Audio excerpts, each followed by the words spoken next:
దేవుని ఉద్దేశం ఉంది. అది ఎంత ఘనమైనదో, ఆ దేవుని ఉద్దేశం ఎంత శ్రేష్టమైందో. మనలో ఆశలు చచ్చిపోయి ఉండొచ్చు,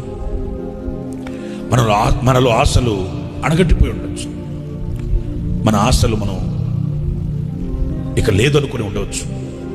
కానీ దేవుని ఉద్దేశం మనల్ని విడిచిపెట్టదండి. దేవుని ప్రణాళిక మనల్ని విడిచిపెట్టదు. ఆయన ఉద్దేశాలు చాలా శ్రేష్టంగా ఉంటాయి, ఎంతో ఉన్నతంగా ఉంటాయి.